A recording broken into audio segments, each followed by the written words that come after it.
Mobile games were something special back in like the late 2000s, throughout the 2010s. These things were absolute classics. I mean, some of them were, mediocre. They were time consuming, but they were good. Some of them were elite certified hood classics, the GOATs, and some of them weren't necessarily the greatest. But yeah, today we're going to be going over a lot of 2010s mobile games and, ranking them from Arbys Dumpster to GOATs. And we're going to start off with Arbys Dumpster Tier because we might as well make our way up to the top. In Arbys Dumpster Tier, we got Flappy Bird, Candy Crush, and all the other boring games I've never played. And let me explain. Before you dislike this video, the pain and suffering that Flappy Bird caused to me mentally makes it deserve this spot.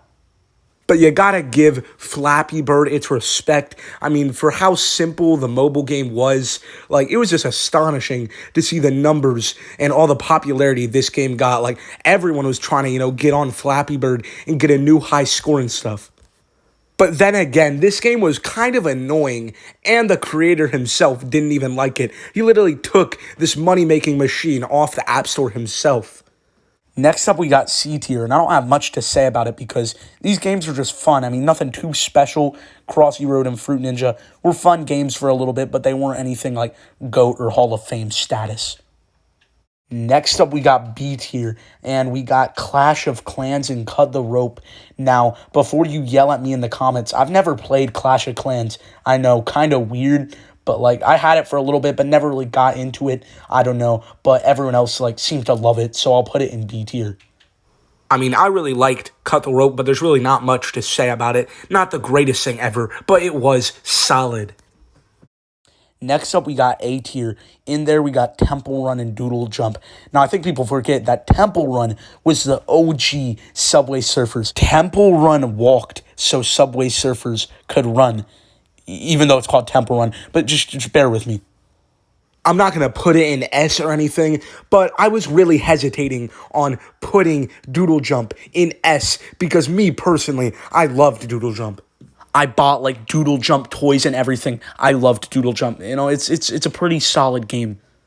Next up, the moment you've all been waiting for, ladies and gentlemen, the greats, the S Tier GOATs of mobile games.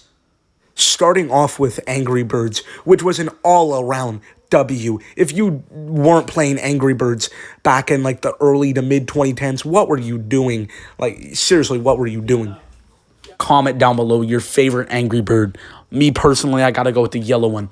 Not this, fat, goofy yellow one. I'm talking this yellow one. He was just chill. I mean, he did his own thing. And then Subway Surfers was simple. It was just a kid running from the oppositions. I don't know where he's running, how long he's been running, but it's an addictive game. I'll say that. Talking Ben is also an S Tier because this dog straight up did not care about your feelings at all. He had no rules, no boundaries. It was an absolute menace to society. And I count all the talking games in S Tier. You got Talking Ben, Talking Tom was cool, Talking Angela, Talking Hippo. All right, who invited that guy? But yeah, the talking games were great. And that was the mobile games tier list. Argue in the comments, was I correct or was I not? Tell me in the comments, what was your favorite mobile game?